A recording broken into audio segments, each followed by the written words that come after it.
Hey guys. Okay, I am ready to record myself reading our last chapter of Call of the Wild. So sorry. Oops, sorry, that's a glare. Sorry, it's been a little while. So I'm going to go back to the beginning of chapter 7, which is the last one of all, and I will just reread the whole thing for us just to kind of remember where we are, okay? And I think I can only record these in 15-minute segments, so if it takes longer than that, you'll get to see a second video too. Okay, chapter 7, The Sound of the Call. When Buck earned $1,600 in 5 minutes for John Thornton, he made it possible for his master to pay off certain debts and to journey with his partners into the East after a fabled lost mine, the history of which was as old as the history of the country.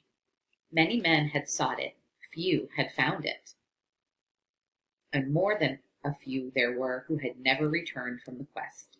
This lost mine was steeped in tragedy and shrouded in mystery. No one knew of the first man. The oldest tradition stopped before it got back to him. From the beginning there had been an ancient and ramshackle cabin. Dying men had sworn to it, and to the mine the site of which it marked, clinching their testimony with nuggets that were unlike any known grade of gold in the Northland. But no living man had looted this treasure house, and the dead were dead. Wherefore John Thornton and Pete and Hans, with Buck and half a dozen other dogs, faced into the east on an unknown trail to achieve where men and dogs as good as themselves had failed. They sledded 70 miles up the Yukon, swung to the left into the Stewart River, passed the Mayo and the McQuestion, and held on until the Stewart itself became a streamlet, threading the upstanding peaks which marked the backbone of the continent. You could probably look at a map of Alaska if you were interested and try to find the Stewart River. John Thornton asked little of man or nature. He was unafraid of the wild.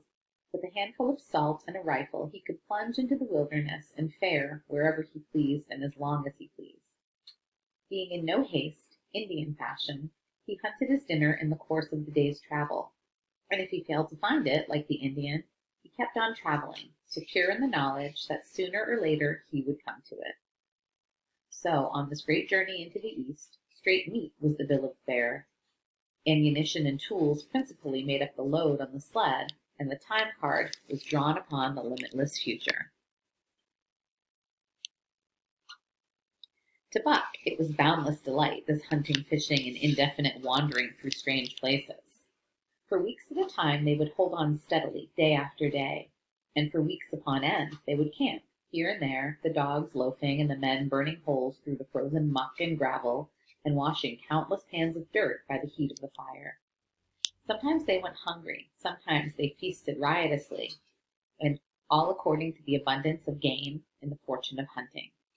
Summer arrived, and dogs and men, packs on their backs, rafted across blue mountain lakes, and descended or ascended unknown rivers in slender boats whipsawed from the standing forest.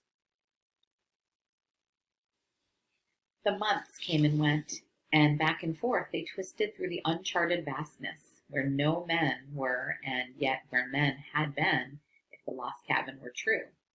They went across divides and summer blizzards, shivered under the midnight sun on naked mountains between the timberline and the eternal snows, dropped into summer valleys amid swarming gnats and flies, and in the shadows of glaciers picked strawberries and flowers as ripe and fair as any the Southland could boast.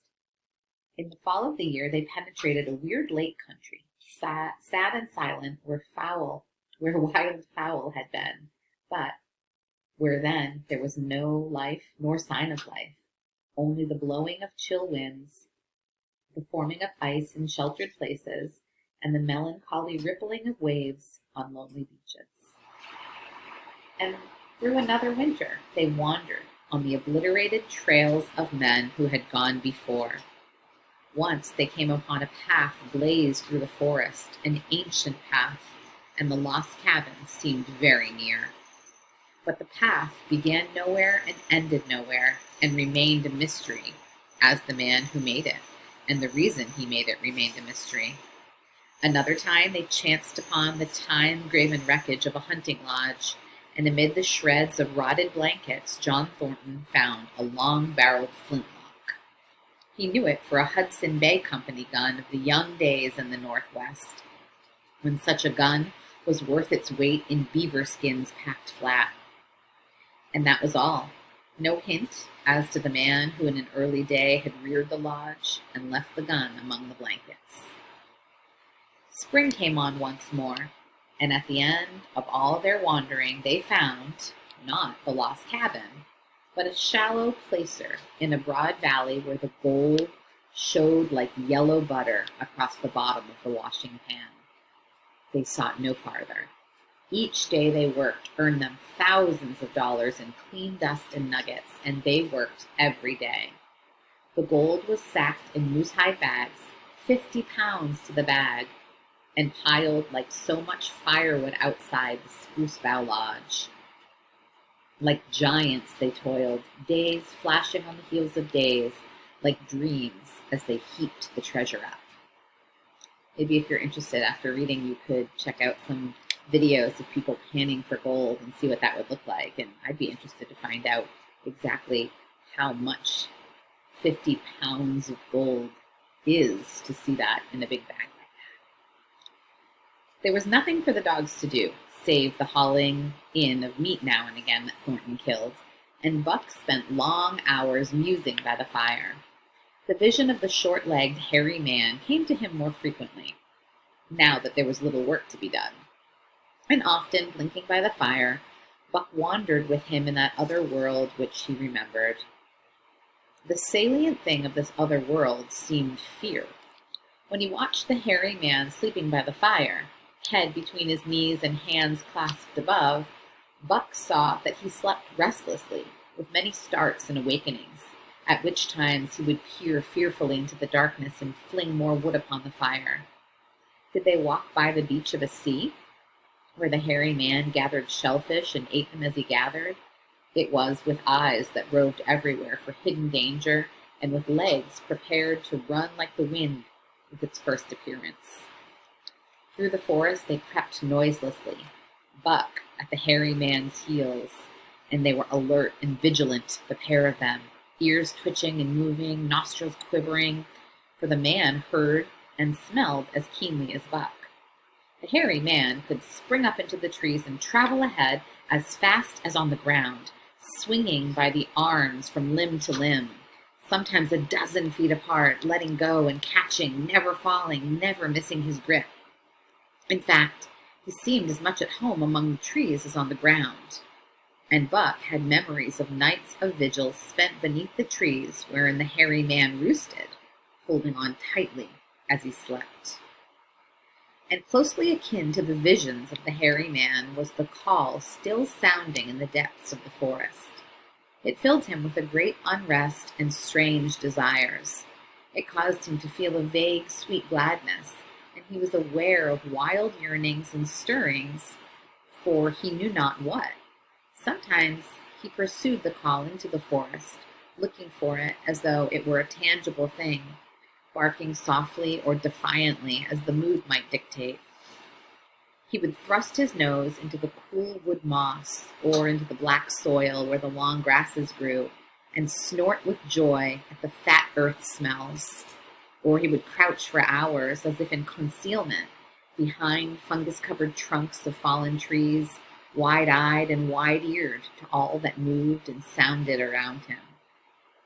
It might be, lying thus, that he hoped to surprise this call he could not understand. But he did not know why he did these various things. He was impelled to do them and did not reason about them at all. I like that part. It's kind of making me feel like Buck's doing some mindful listening and mindful seeing in the forest around him, like we've been practicing with Miss Liz in our class. And I'm wondering, too, about his visions of this hairy man swinging in the trees. I think we had talked before we started our home learning about how it kind of seems like Buck is regressing to be more wild, and some of these things that he's remembering maybe aren't his own memories, but are maybe memories of his dog ancestors and just his wild ways starting to return to them. That man in the trees like a monkey swinging makes me think about maybe cavemen and the way that we imagine they might have behaved. So I'm wondering if that's what this is referring back to, just he's becoming more wild the longer he spends out in this very remote part of the wilderness looking for this gold. Irresistible impulses seized him. He would be lying in camp, dozing lazily in the heat of the day, when suddenly his head would lift and his ears would cock up, intent and listening, and he would spring to his feet and dash away, and on for hours, through the forest aisles and across the open spaces. He loved to run down dry water courses and to creep and spy upon the bird life in the woods. For a day at a time, he would lie in the underbrush, where he could watch the partridges drumming and strutting up and down. But especially he loved to run in the dim twilight of the summer midnights, listening to the subdued and sleepy murmurs of the forest, reading signs and sounds as man may read a book, and seeking for the mysterious something that called, waking or sleeping at all times, for him to come. This part where they refer to the dim twilight of the summer midnights. The closer you get to the North Pole and the South Pole, they don't have the same amount of daylight and nighttime as we have here where we are. It's based on your latitude as how close you are to the North or South Poles. So in this part of Alaska where they're very close to the North Pole, they have very, very long daylight days in the summer where it doesn't really get to be pitch darkness for a long time in the night like it is here. It gets darker, and it's just for a few hours. And then even at, say, 2 o'clock in the morning, it might be as bright as it is right now at 8:30, 9 o'clock in the morning here at our house, or even midday. And then in the winter, it's the opposite. They have very, very long darkness periods where the light is not shining on the earth directly, and so they have only a short few hours of daylight in the wintertime, and it's not super bright daylight like we have here either. It's just kind of like a dim daylight. So that might be something to look at as well, and to try to find out what the days and nights are like in that part of Alaska to kind of get the feeling of what that would be like to experience. One night, Buck sprang from sleep with a start, eager-eyed, nostrils quivering and scenting, his mane bristling in recurrent waves. From the forest came the call, or one note of it, for the call was many-noted, distinct and definite as never before, a long-drawn howl, like, yet unlike, any noise made by husky dog. And he knew it, in the old familiar way, as a sound heard before. He sprang through the sleeping camp, and in swift silence dashed through the woods.